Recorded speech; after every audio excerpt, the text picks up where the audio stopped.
The way women signal desire is nothing like what most men expect. There is no neon sign. There is no dramatic confession. There is no cinematic moment where the music swells and everything becomes obvious. What actually happens is so subtle, so effortlessly disguised, that it slips right past most men like a whisper during a thunderstorm. And by the time he realizes what he missed, the window has already closed, quietly, without drama, without explanation. Research on how men and women communicate differently has found that women use indirect speech patterns significantly more often than men when communicating about emotionally vulnerable topics. That means when a woman wants something intimate, something personal, something that makes her feel exposed, she is almost certainly not going to say it directly. She is going to code it. She is going to dress it in the most harmless-looking language available. And if you are not paying close attention, you will respond to the surface meaning and completely miss what was actually being said underneath. Today we are going through exactly 2 questions. Not 20 vague signs. Not general advice about reading body language. 2 specific questions that a woman will ask when she wants intimacy. And once you understand them, once you genuinely understand what is happening inside her when she asks them, you will start recognizing these questions everywhere. In your current relationship. In your current relationship. In conversations from years ago that will suddenly make an entirely different kind of sense. But before the questions themselves, you need to understand why she asks questions at all rather than simply saying what she wants. Because that context will change the way you hear every single thing a woman says to you from this point forward. From early childhood, most women absorb a very specific social rule, sometimes taught directly, more often absorbed through culture and observation. Do not be too forward. Do not make the first move. Be interested but not obvious. Be approachable but not desperate.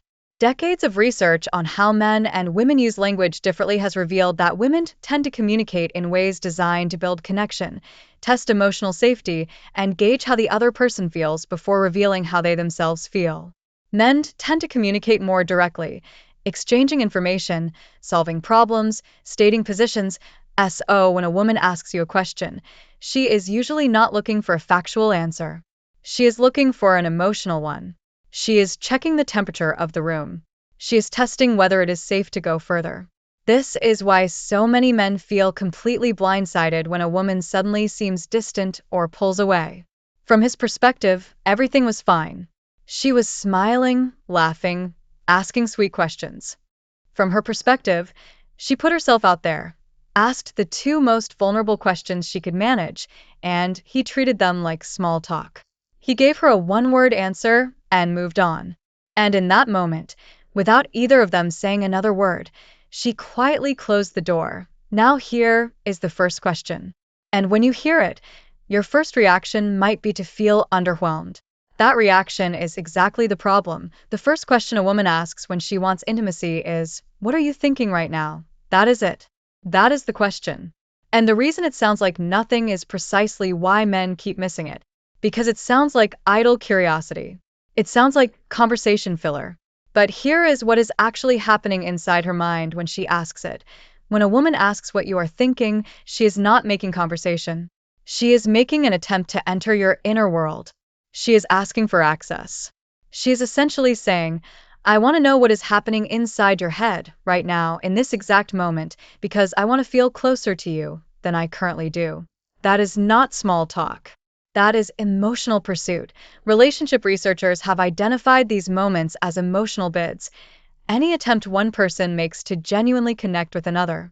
A bid can be a touch, a glance, a comment, or a question.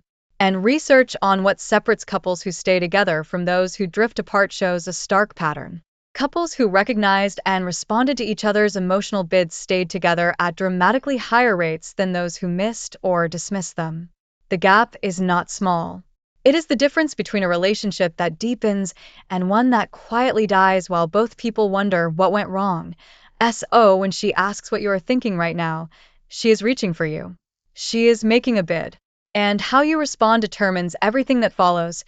If you say nothing much, or I don't know, or give her something dismissive, she receives that as a quiet rejection.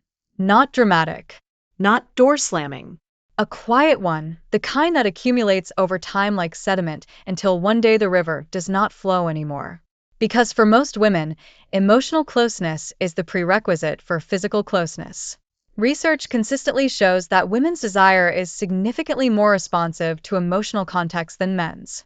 A woman's body responds to emotional safety, to feeling seen, to feeling like her inner world genuinely matters to the person she is with. When she asks what you are thinking, she is checking all of those things at once. Do you trust me enough to be vulnerable? Are you actually present with me right now? Do you see this moment the way I see it? And if your answer tells her yes, if you open up even slightly, even about something small or ordinary, something shifts.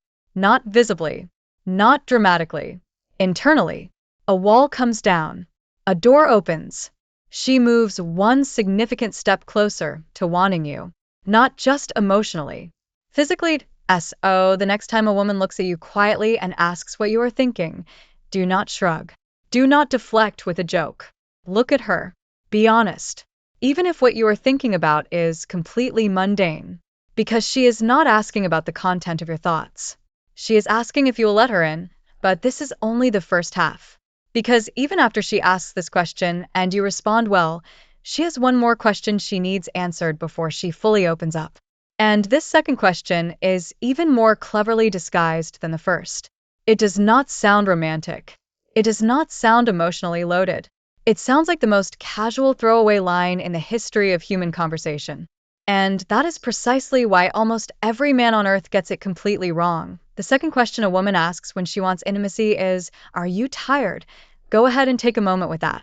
Because by the time you finish understanding it, you're going to replay at least 3 moments from your past where a woman asked you this exact question, and you had absolutely no idea what was actually happening. Are you tired sounds like concern. It sounds like thoughtfulness, like she is checking in. And sometimes that is exactly what it is. But in certain moments, late at night, after a long conversation, after a date where the energy between you has been building, this question is not about sleep. It is about permission. What she is actually asking is, are you available? Do you have energy for me tonight? Is something going to happen here, or are you going to roll over and let this moment pass? And she phrases it as a question about fatigue because it gives her a safe exit. If you say yes, I am exhausted, she can nod, say goodnight, and move on without anyone feeling exposed. The moment passes. Nothing was risked. But if you say no, not at all, she now has everything she needed to take the next step. To move closer, to create the kind of moment she has been carefully building toward all evening. This is the brilliance of how women communicate around vulnerability. She manages to ask one of the most loaded questions possible while leaving herself a perfectly dignified exit if the timing is wrong. That is emotional intelligence operating at a genuinely sophisticated level. Research from institutions studying intimacy and relationships has consistently found that the most commonly reported barrier to intimacy for women in relationships is not lack of attraction, it is feeling disconnected, or sensing that their partner is emotionally or physically unavailable in that specific moment. She is not avoiding intimacy because she does not want you. She is avoiding it because she is not certain you want her in that particular moment. And are you tired is her way of finding out without putting herself at risk of rejection. This is also why the timing of the question matters so much. She will almost never ask it in the middle of an ordinary afternoon. She asks it at night. She asks it when the two of you are alone. She asks it during a moment that already carries a particular charge. Pay attention to when she drops this question, and you will begin to see the pattern. It almost always comes right before a window of opportunity. Right before the moment where the evening could go one of two very different directions. When a woman asks both of these questions and you miss them, when you treat them as small talk and move on, something happens that is difficult to reverse. She does not argue. She does not give you a speech about emotional availability. She simply files the information away. She begins to categorize you as someone who is not tuned into her. And once that categorization forms, she starts to close gradually, in ways you will not notice until one day she seems distant and you have no idea why the shift happened. These two questions are often the final emotional bids a woman makes before she begins to withdraw.